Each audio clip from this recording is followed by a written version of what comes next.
नमस्कार दर्शक हो, Kulswamini MI Maharashtra live TV news चॅनलच्या बातमीपत्रामध्ये आपल्या सगळ्या दर्शकांचे अगदी मनापासून स्वागत।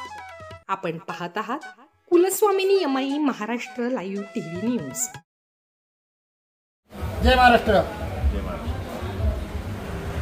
साहेब, पूर्ण देशामध्ये काळ्याची सेवा करणारे प्रगतशील शेतकरी सर्वांचे हितचिंतकांची आज ही राजा असून सदा भोगतो, परंतु दिवाळीच्या सणामध्ये सर्व एकत्रीकरण एकजूट आणि आज एकजूट पाहायला मिळालेली आहे। त्या अनुषंगाने दिवाळीचा सण हा फुलांनी सजलेला आहे आणि आता खेड तालुक्यामध्ये चौघडा वाजलेला आहे। त्या अनुषंगाने आपण हार्दिक शुभेच्छा कशा देणार आहात? आता आपण प्रश्न जो विचारलाय की दिवाळी पाडव्याच्या शुभेच्छा कशा देणार। दरवर्षी दिवाळी पाडवा येतो, परंतु आपल्या शेतकरी बांधव असतील, बाकीचे लोक असतील, यांच्या दृष्टीने दिवाळी पाडवा हा सुखाचा आणि समृद्धीचा गेला पाहिजे।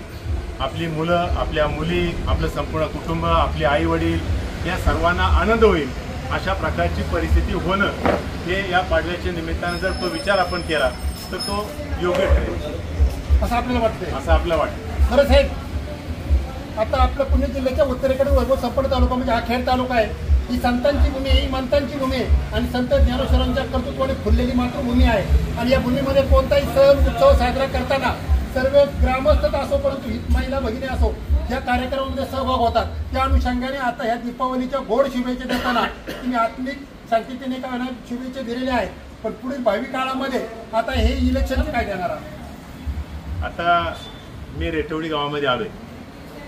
रेटवडीच्या घाट वस्तीमध्ये चारुंबा देवाचा उत्सव संपन्न झालाय। त्याचा काल्याचं कीर्तन आज या ठिकाणी आपण ऐकले। रेटवडी गाव असं आहे की रेटवडी गावातला प्रत्येक जथा हा सामाजिक आणि आध्यात्मिक विचार करणार आहे आणि म्हणून तिथं जो देवाचा उत्सव भरला त्या निमित्तानं सर्वच ग्रामस्थ तिथं उपस्थित झाले।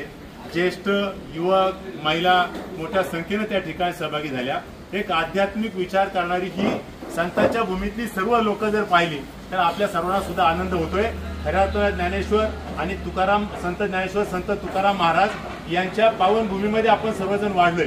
ते आपण आता मला सांगताना बोलले आपण, तरी सुद्धा हा त्यागाची सुद्धा भूमी आहे। राजगुरू हुतात्मा राजगुरू इथंच होऊन गेलेले आहेत, म्हणजे त्याग आहे, संतांची आध्यात्मिक भूमी आहे।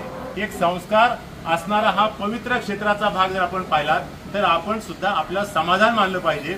त्याचं कारण की आपण चांगल्या भूमीमध्ये आपला जन्म झालेला आहे। शेजारच्या जुन्नर तालुक्यामध्ये पुणे जिल्ह्यातला तालुका आहे शिवनेरी, शिवनेरीवरती छत्रपती शिवाजी महाराजांचा जन्म झाला आहे। एक ऐतिहासिक पार्श्वभूमी सुद्धा आपल्या जवळच आहे आणि म्हणून आपण पराक्रम, शौर्य, त्याग आणि आध्यात्मिक विचारसरणीची या सर्वच विचारसरणीचा पगडा आपल्या तुमच्या आमच्यावरती सगळ्यावरती आहे। सर, आपलं नाव सांगा।